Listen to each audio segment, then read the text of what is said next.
Sin duda, para la ciencia un momento cumbre se dio en pleno siglo XVII con la fundación de la Royal Society, una institución científica destinada a hacer acopio del mayor cúmulo de conocimientos científicos posibles para mayor gloria de la humanidad.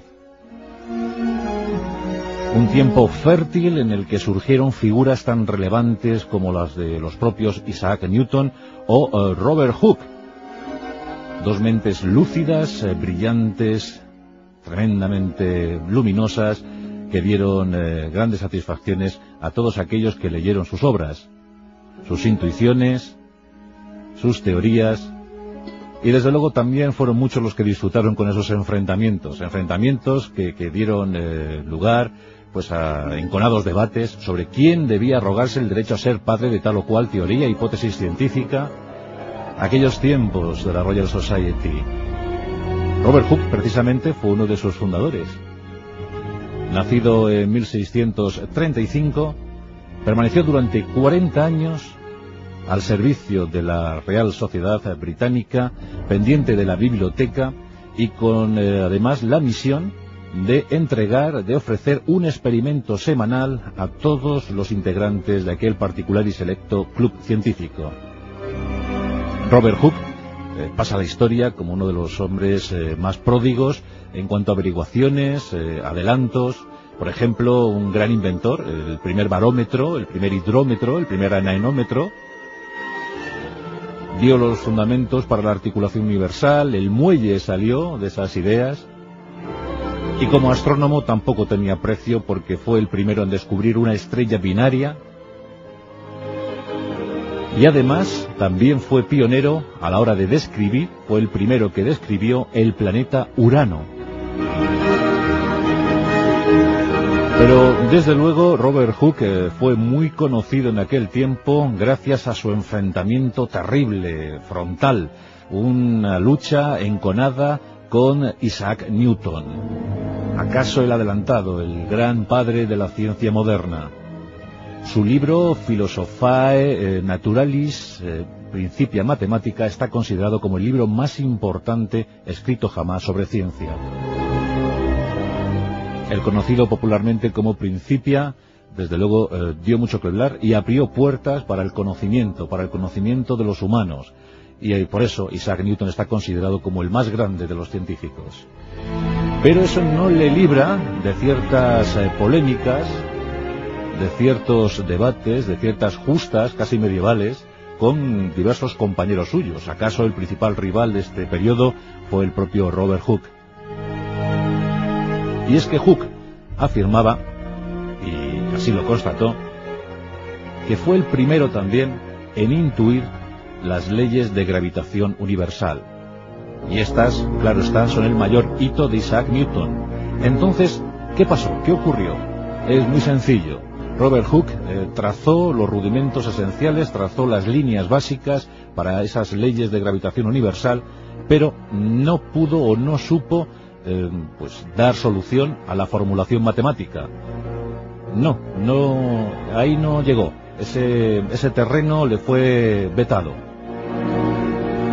Y este fue el gran mérito, el gran hallazgo de Newton. Newton sí que consiguió la formulación matemática y por eso sí tiene todo a su favor. Puede decir en justicia que es el artífice de las leyes de gravitación universal.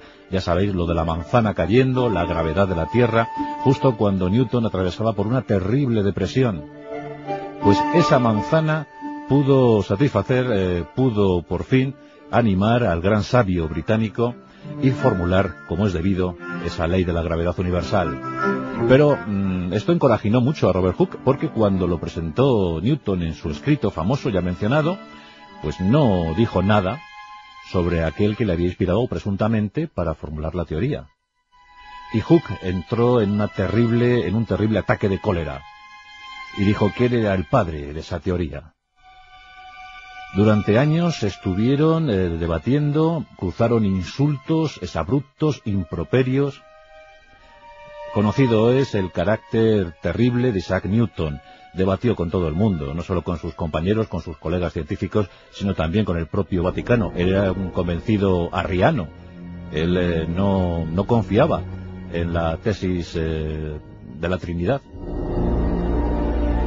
Y esto le provocó incluso que en algunos colegios no le concedieran cargos relevantes. En el Trinity College, por ejemplo, no le dieron, claro, Trinity College, ¿cómo le va a dar el cargo de director?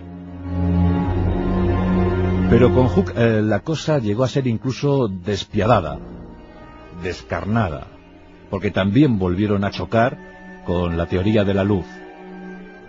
Hooke afirmó ser el primero que avanzó esa teoría de la luz, que luego también pues se la apropió, o se la quiso apropiar con demostraciones empíricas, Isaac Newton. El caso es que en 1676, justo en el momento más álgido de la polémica, Newton envió una carta a su contrincante, una carta que pasaría a la historia.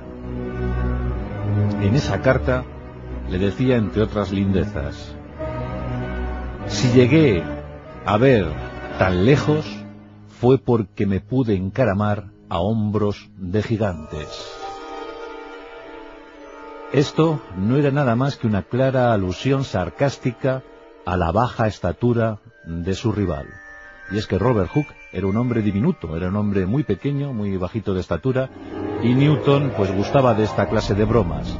Y por eso dijo: si pude llegar, si pude ver tan lejos, fue porque me encaramé a hombros de gigantes. Despreciaba de ese modo a Robert Hooke. Newton llegó a ser presidente de esa Royal Society, y Hooke falleció en 1703, 24 años antes de que lo hiciera su terrible rival. Ambos, desde luego, merecen figurar con honores en la galería de personajes ilustres de la humanidad. Ambos aportaron conocimientos esenciales, exhaustivos, sobre el buen discurrir de la ciencia. Ese siglo XVII, desde luego, brilló con más intensidad gracias a la buena actuación de Isaac Newton y de Robert Hooke. Aunque eso sí, enemigos íntimos, enemigos hasta las cachas, enfrentados hasta la muerte. Pero qué maravilla, qué gozada cuando chocan dos mentes de estas características. Hay que ver la de chispas fructíferas que dan como resultado, ¿verdad? Hoy, enemigos íntimos de la historia, Isaac Newton versus Robert Hooke.